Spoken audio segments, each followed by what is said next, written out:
Hi, Sarah. How you doing? I'm not bad. How about you? I'm good. Yeah? I'm good. Yeah, All right. surviving the apocalypse. So far, Yeah. so good. Yeah. Still have coffee, still have water. I was just going to ask you about your bunker. How's your bunker doing? It's good. It's Yeah. good. Yeah, yeah, yeah. Yeah. LA's a handful, you know? Like if In you were what? married to LA, you would say, I don't know if I want to be married to this anymore. It's like you're a handful, dude. Irreconcilable differences. Oh my gosh. I mean, it's so wonderful and it's so difficult. It's a lot. It's a lot. You've really got to be on your toes here, you know? But the weather is really nice. You can't beat that. Can't Yeah. beat that. So, what are Um, we doing today, Wendy? we had talked about in our last episode at the end that we would kind of do an informal survey of some people in our lives, clients, friends, whatever, to see if they believed in the concept of fate Yeah. and then report back. Yeah. And so I thought we should report back. Yes, we should report back. Okay. I think what I found was not totally surprising. I don't know about you, but I found most people felt that there had been great influences, fate intervening in their life, whether it was, I mean, often when one feels fate, it's meeting somebody or something comes along that changes the direction of your life. It's like kind of these big things where you think, oh my gosh, that was something. And I thought my youngest son he just put it in a very succinct way. He said, "Destiny, sure!" Exclamation mark. This is in a text. A small percentage, but also a lot of luck and determination. And I thought, oh, that kind of sums it up, doesn't it? It seemed like other people had much longer things to say about where they felt destiny was showing itself in their life. And of course, my one friend who is an atheist just said, no, not at all. Right. Not surprising, right? And I Yep. thought, oh, that's kind of like cold. It felt cold. It felt like being in the universe all by yourself.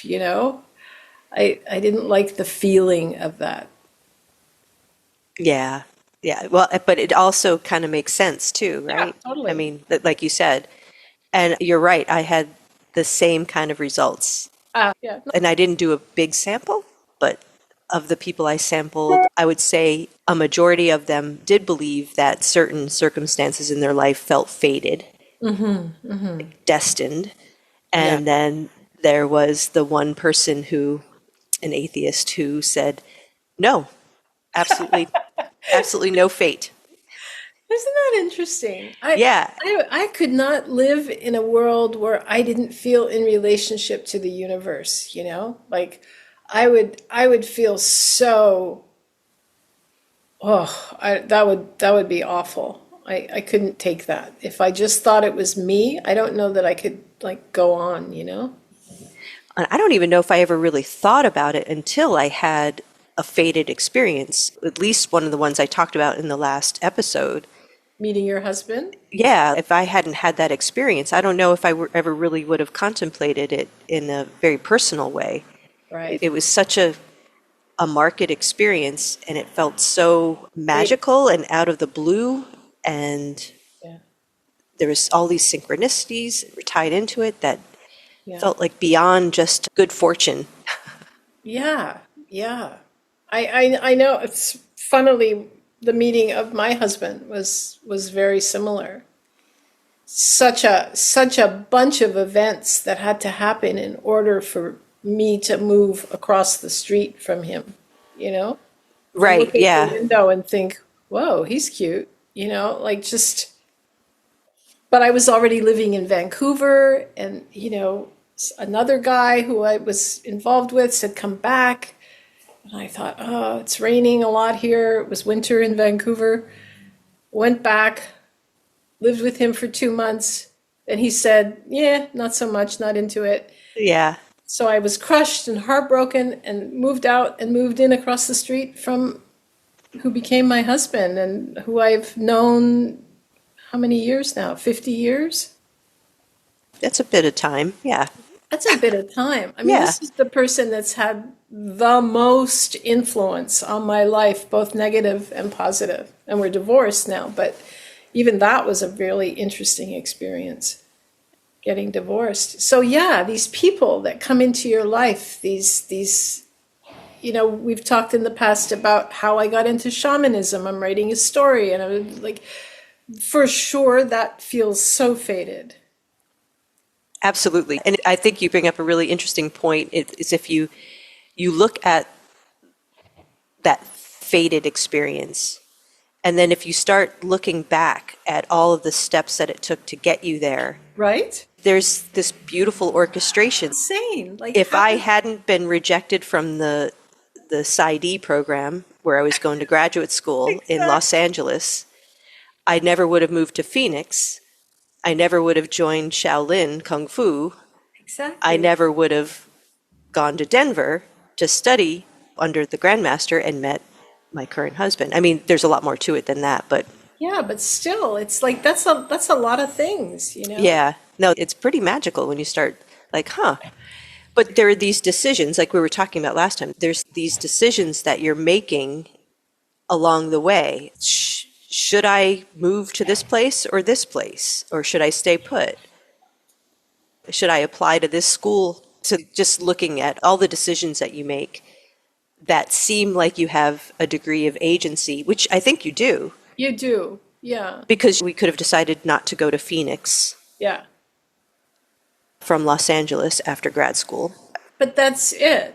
I feel like when I look at the question of fate, there still is free will. There is like the all the decisions you make. It's not like some magic fairy is making you make those decisions, You are making the decisions. And so it is fate and it is decisions and free will, and it's like this beautiful dance that we're involved with as we live our life. It does seem to be that way, absolutely, yeah. Yeah. Yeah. Yeah.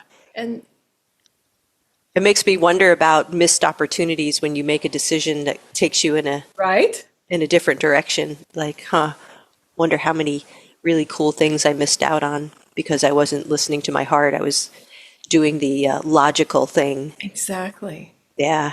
Huh. But how do you know? It's like right now, as I've talked to you about, I have a desire to leave LA, and I want to live in the forest and have a bunch more dogs and just paint and write and still see clients, but I can do everything on Zoom, really. So this itch is like scratching me. And I know that there will be a fated moment that comes where it'll crystallize, and I'll know I'm going to meet somebody who's going to say, "Hey, we have this," and I'm going to go there, and like I know it will happen, and I get impatient because it's like churning in me, waiting for the moment where it crystallizes and I know what I'm supposed to be doing. And I don't like it when I'm at one of those moments. So uncomfortable. So uncomfortable. It's like I call it itchy. Like I'm itchy Right. or I'm like Restless. restless. Yeah. Because, yeah, it sounds, because you've made a decision on some level. Yeah. It's pretty much a done deal. And Yeah. then it's like, okay, so, Yeah. Like, come on. Where is but then it? there's this dance of like, all right, should I force it or should I, Yeah. Yeah. or do I wait for signs or whatever? I mean, it's a weird kind of dance. Yeah. Yeah. It's a really weird dance, and I recognize this part of the dance is uncomfortable for me. And So I yeah, then we step into trust. yeah, yeah. Well, I'm already in trust. I've been around long enough to know what this dance is. You know, I didn't when I was younger. I was always very confused about, whoa, but now I recognize what it is, I have to wait for the moment. So And you it can know that yeah, that's how it works, that for that's how you, it that, works. okay, yeah. Yeah. That doesn't mean that it's a done deal. Like, oh, I will know that's it and problem solved. That not necessarily. There might still be some angst about it, but eventually I'll know that that was the right thing or the wrong thing that I had to learn some lessons about before doing the right thing. Like life is so interesting, huh? So interesting. I don't And interesting is an interesting word. Don't you, why. don't you think? I think it's because you could say, oh, that's really interesting when somebody's talking about something that's really uninteresting to you. Yeah, we do that all the time. Yeah, it's a nice way of not, or it's a way to not be a dick and to be engaged. And it's neutral, right? Yeah, but it's also loaded. I can always tell when somebody's giving me I'm not really interested, but I'm going to say, "Oh, that's interesting," because it's like, I oh, that want to could get mean out of it. it's yeah. Anyway, I think Let's end this it's an topic. interesting word. Interesting is an interesting word. But I meant it as life is really interesting. Truly Really interesting. interesting. Yes, yeah. Yeah. Yeah. Oh, yeah. Twists and turns. But the little survey got me really thinking about the power of our beliefs. Go ahead. In Say more that about that. that like thinking about our atheist friends. And I mean, by definition, I'm an atheist too. I'll just put that out there. I don't buy into the concept of a God. Well, God. I mean, Yeah. we could talk And about that. that's atheism, right? Theism, like monotheism is one God. Right. Polytheism is many gods. Atheism is the absence of a God, no God. Yeah. Okay. This can lead us down a very long trail. But that's so by definition, that's why I Let's said by talk about definition. that next time. Next, Right. well, yeah, I mean, I don't know. It's pretty loaded. But anyway, so I just wanted to put that out there. So I don't want to sound like I'm judging or anything, No, anybody who's we got weren't judging. We were just, whatever beliefs that you got. But so I guess what I'll say is our more maybe materialist atheist friends who might buy into the idea that I could say this for mine, that they're open to the idea that maybe there is life after death, but they have that more materialist perspective of when you die, you probably die. That's it. And he would say, I'm okay with that. well, yeah. I mean, And it could be the case. We don't know for sure. sure. Yeah. How could you not be okay with that? It's like it's a pretty neutral place to find yourself, you know? Yeah. But the point being is that the common thread with our little informal, very scientific surveys is There. that the people who didn't have their beliefs about maybe how reality works and maybe their spiritual lives has led them to come to this conclusion that there is no such thing as fate. In other words, to me, that's a very kind of reductionist Yeah. perspective. Yeah. Yeah. And that, of course, is going to color your experience of reality. So if you have a fated experience, your belief system that fate doesn't exist, there's no such thing as destiny, nothing's predetermined in that way, then you won't see it if it does happen. Correct. Correct. So it doesn't mean that there's an absence of fated experiences. Correct. It's just you wouldn't see it that way, or vice versa. we could be totally fooling ourselves into thinking that the things that we thought were fated are actually not, and maybe it's all just an intense series of coincidences. Oh, yes. Carl Jung said, no such thing, baby. Yeah. No coincidences. And I don't think there are coincidences. They feel bigger than that. Right. But do you see what I mean? Yeah, I mean, totally. this is so interesting to me, and it has been throughout my work, is just how powerful and potent our beliefs are and how they influence the way we experience our lives and our reality, how they color our experience of reality. Yeah, yeah, Like you think if your work with your clients, right, and you're looking at examining together a wound that they're experiencing, right? yeah, Or they have experienced, and that's influencing them now. And then if you start looking, you'll see beliefs that have formed as a result of that wound. yeah. And then as a Exactly. result of that, their life is influenced by the belief Yeah, yeah, that came about because of the wounding. yeah, Like, I'm not good enough, or I yeah, don't deserve love, or I'm a failure, or whatever. yeah, yeah. All those good ones. Yeah, yeah. I mean, you can have positive ones too, right?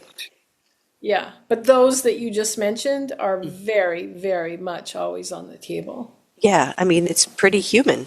Yeah, it's pretty human. And I think those are the things that really plague people. It's just like this recording that's going and going and going and keeping you from joy and stepping into the next parts of your life.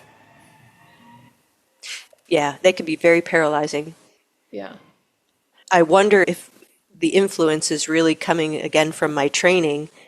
One of the things I was taught again from the Hawaiian tradition is this real kind of foundational piece to that ancient wisdom tradition is this very simple statement, and I don't know the Hawaiian version of it, but my understanding of the translation is that they would say the world is what you think it is. The world is what you think it is. And so what does that mean to you?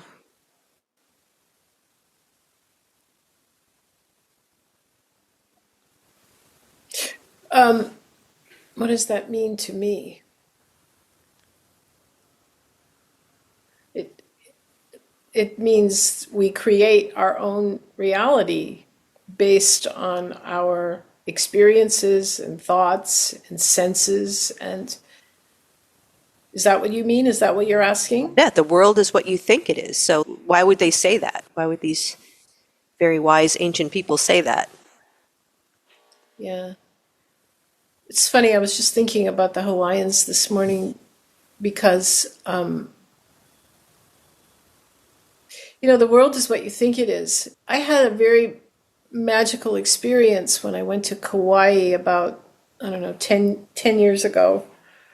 So I was on the island of Kauai and I became very aware of something just outside of my peripheral vision. It was like there was something there and then it would be gone. And it kept happening to me. I'd be on the beach and I'd like see like a flutter. And I've never been much into like the Celtic fairies and all this kind of. I've not really been attracted to that particularly. And I kept having this experience and I thought, what is this? Who are these beings that are like just outside of my vision? And I journeyed to it at some point to find out, and I met these very small beings, like really magical. They were a lot like sprites, or they were really like energized. And so in my journey, I meet this small being or two and get all this information about it. And I came home after the trip, and I thought, boy, these are interesting beings. And I told one of my long friends who's a shamanic teacher, etc., Nan, I said, had this experience. And she said, oh yeah, those are the Menahuns. And I said, what are you talking about? You know, like, Huh. and so I, of course, got all googly into it. And sure enough, there were these beings that have, you know, are they mythological? Are they spiritual? It's, you know, there's a lot of controversy about it. But, you know, if life is what you think it is, how do you explain something just coming out of the blue like that? You know, where it comes first. Oh, okay, so I see what you're saying. So I decide this is what it is. Got it. Bingo. Okay. Yes, Sorry, exactly. I had to go through that whole process to understand. Yes. No, that's beautiful. That's I that's a decided great as well. example. Yeah. Yeah, that is a great example. No, we each of us individually are creating, are Yeah, weaving together our experience of reality yeah, based on what we think yeah, and probably even more importantly, what we believe. yeah, And the beliefs are so deeply unconscious because yeah, yeah, yeah. So if I wasn't open to the idea of like other dimensional beings or beings that are not part of what I'm seeing in the regular way, I would have never even noticed those. right, that's what I would guess, Yeah, unless it was a fated moment where yeah, you were closed off and you perceived something yeah, otherworldly and yeah, that potentially could open you up. You were able to perceive something that yeah, yeah, turned your whole life in a whole new direction, yeah, or not. or not. But Yeah, the event happened, and then you create a belief around, or you try to make sense of that experience if it's the first time. yeah, Yeah, yeah, each time we had a first experience, we had to make sense of it yeah, in some way yeah, or reject it. yeah, yeah. But again, back to like the fate aspect of it, you know, like who you are born, you know. I mean, I was interested in the esoteric from the time I was very young. Like I was like always like interested in, I would find a dead bird, like what happens to the bird? And you know, like it was always this interest in what else is there, The you bigger know, picture. the bigger picture. And I was really into God and Jesus when I was little, going to church with my grandma. And so it just like whatever the genes that created the explosion of this life, the little spermies swimming up and banging into the egg, like is that, you know, is there some aspect of fate there or not, you know? No, I guess not. I don't know. Now we could go back to the oversoul conversation Right. and the suggestion that the oversoul chooses Who the you are. human. Yep, that it's going to incarnate So the into oversoul is floating around in the the upper cosmos, world, in the upper world, and then chooses to come into physical existence. So it's, just for fun. well, it depends. Yeah, from the oversoul perspective, it's a non-human perspective. So words like fun, I don't know if they would fit. Yeah, yeah, that's right. At least that's my understanding. But in that sense, you could say your birth was fated. Yeah. Uh, do do oversouls know other oversouls? Oh, yeah.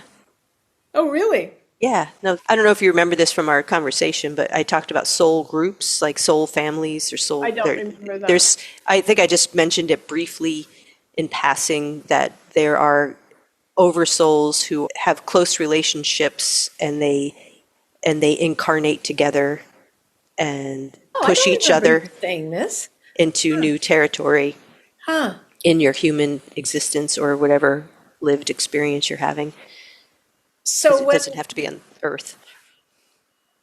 so when you meet a person who pushes you to some different experience, that is because the oversouls have made this kind of, That's what I would suggest. Yeah. Is that there's an agreement. There's like these certain key moments throughout your lives where you bump up against each other, and then there's the opportunity, like you meeting your husband just by happenstance, your ex-husband, I'm sorry, across the street, yeah. and So that sparks was an fly. oversoul thing. Well, that the two of you probably made an agreement ahead of time to That's how that works. to have that opportunity. And then whether or not you take yourselves up on that opportunity, getting to the agency free will part is an, another. But I think sometimes the attraction is so strong that it's kind of hard, it's undeniable, and all of the work that needs to be done between the two of you is part of this unconscious draw, I think. There's a part of you that knows that, and so we dive into these experiences head first. That's super interesting. I like that perspective, you know? Yeah. Boy, oh boy. Right. Big contracts with these people, huh? Big contracts. Yeah, it leads me to wonder how much of our lives are fated. Like how much, and we're just not aware of it.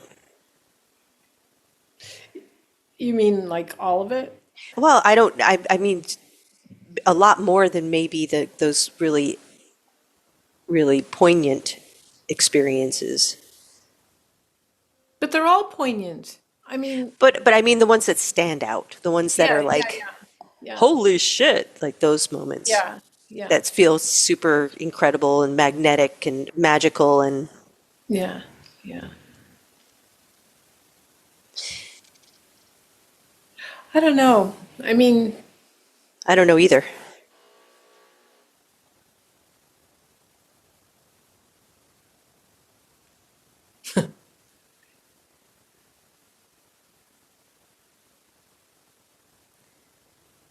this morning when I was thinking about this before we got on our call, I was thinking about like the fate of being who you are. You know, is there, because there are those that think there's, we return from another life to karma and all that stuff. I mean, that's a pretty interesting perspective too. That there is life to life. So in the oversoul idea, is there a karma situation also? That Well, that's a great question. thank you. I think it depends on who you talk to, right? And I don't have the answer, but it's a great question because that ties into the belief thing because there are lots of Yeah. different interpretations of what karma is, depending on who you talk to. So there's a lot of people who have a punitive view of karma Yeah, yeah. in I that, don't like like, that. I must have really fucked up in that last lifetime Yeah, because yeah, this lifetime, whew, I'm paying for it. yeah, yeah,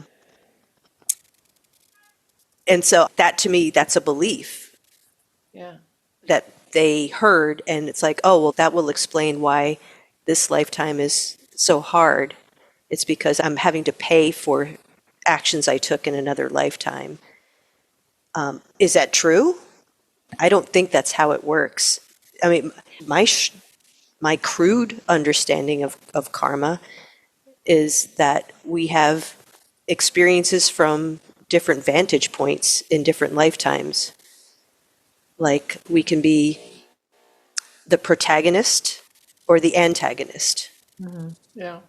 as a way to help maybe certain evolutionary goals for ourselves and members of our soul family, our soul group. Yeah, yeah. I had a really weird experience when I first moved here. So I live in the Hollywood Hills, not the like movie star Hollywood Hills, The lesser ones, the lesser the lesser the hills. smaller hills. Well, they're not smaller, but the It's just, housing is I different. meant figuratively smaller. Yeah, yeah, yeah. Yeah, so I live like Griffith Park is there, and then my street comes down off of where the Hollywood sign is, actually. So it's Okay, quite, so you're over there. Okay. yeah, that's where I am.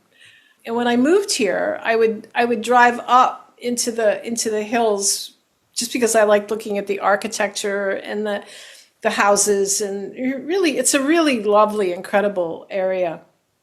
And I would drive up and I would think, I've been here before. Like I felt this place in me, And I got to the very, very, very top where there's this massive house, this massive building right at the very top of the Beechwood area, and it's been occupied by many bougie people, famous, etc. And it's called Wolf's Lair. And I looked at this place and I thought, I remembered the inside of the building. Oh, really? Yeah. I mean, I don't have a lot of these kinds of past life like memories, but this was so strong. It was like, and I knew there was like ways to get to like underground and like ways to get to other houses that had been closed up, but at the time had existed. And I knew I had lived there. And so I started like exploring this in journeys when because it was so interesting. And what I discovered was that, in fact, I did live there in another life and that I had been a really bad man. Like I had, Ah, like the original Jeffrey Epstein kind of man. And I'm sure you weren't the original. no, Probably ones that preceded you. probably. Yeah, one or two. Yes, that's true. But you know what I mean. Yeah. And as I explored this, I had this incredible strong sense that I had come here to this place to do work with people, and it was like a way of making up for what I had done in that Ah, lifetime. So I was doing good now, and there was some kind of balance. And believe me, I'm not a person who gets into that way of thinking. But it was quite shocking, really, how real it felt. huh. And again, am I making up this story? How could that be? How could I even make that up? It, No, that would require a great deal of imagination, I would think. and I have a great deal of imagination, but I wasn't looking for this one. And the sensation of like, oh, I've been here before, and I would be compelled to drive into these streets. It was like I almost knew where to turn. It was a very strange feeling. Now, Familiar, yeah. I can see this man in my head, like so, like little mustache, the kind of clothing he wore, the time period it was. It was like when was Prohibition? The 20s? No, I guess it wasn't that early. Yeah. Anyway, I don't know, but there was a lot of stuff going on. So how do you explain that? How do you explain? Well, Sarah, how do you explain any of the shit we do? Really, Uh, really. I mean, it's a leap from that real practical view of reality. reality. It's a bit of a leap. It's a big leap for some people, right? Yeah. Yeah. And yet, yeah, I mean, that would be an interesting conversation to have at some point too, is just reality, where we're landing on what it is. I mean, it's a loaded one, but we don't have to go into it right now because I'll it's, make a note. well, Reality. just a light topic. What the hell is Yeah, your? because all of our topics are so light Yeah. anyway. So Yeah. yeah. Um. Yeah. I don't know. I mean, I don't know either. Why do any of us have the experiences we're having in general? Who knows? Yeah. Yeah. Even when I met you, there was a kind of version of that. We were both doing talks at an event in Vermont. That's Remember? right. And you went ahead of me, and then it was going to be Peter and I doing our talk on shamanism as it exists in the Foundation for Shamanic Studies. And you went first, and I thought, I really like this woman. You were so irreverent and so Me? yeah, and so funny and just the feeling I had about you, like right away, was like, this is my kind of person, you know. Weirdo. And now it's how many years later? 30 years later? 25 years later? Yeah, that was probably in probably the late aughts. The late aunts. Yeah, that's right. And here we are doing this thing together. It's kind of funny. Yeah. And that we stayed in touch here and there since you moved to LA. Very, very here and there. Yeah. Like years would go by, and then suddenly we'd do a thing, or, it's pretty interesting. Yeah. And Yeah. And then, you reached out and said, hey, would you like to? I've been thinking about a podcast. I said that? Yes, that was your idea. My idea? It was your idea.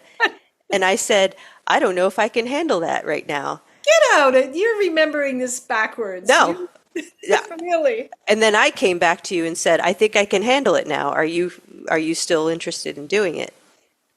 Because I had the other podcast and it was taking up a lot of time. Wow, that must have been like some magic speaking through me, because I can't imagine I said that to you. That's very funny. Yeah. It was a while ago. It was last year. Yeah.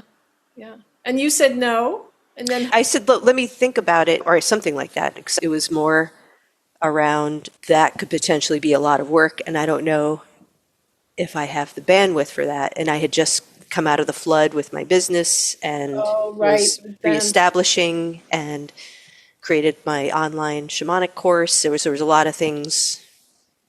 And I was a little bit overwhelmed, I guess, in that. I was like super flattered. Wow. Sarah would like to do a show with me? That's pretty cool. Really? Mm-hmm. Oh, interesting. Yeah, So now I'm a little disheartened that you don't remember even asking. Yeah. It was a fleeting moment in Sarah's life that she just happened to send that email. Feel the gumption to send an email to Wendy, and then promptly forgot about it. Probably forgot about it. Yeah. That's typical of this mind. Yeah, the ADD mind. It's like, okay, now what? So, how do we conclude? Well, can we ever conclude? I mean, I guess we haven't really. Yeah, I mean, we're just exploring. We're continuing the conversation on fate, right? And then I just was like, hey, my little conclusion was that isn't it interesting how our beliefs color whether or not we're going to experience in our reality a thing like fate. Yeah. So here we are. I'm super glad that I create the reality that I'm living, where I'm in constant interaction with. It's not God. I don't like the word God. I use it sometimes just because it's simple and people know what it means. It's simple. The word God is simple. Yeah.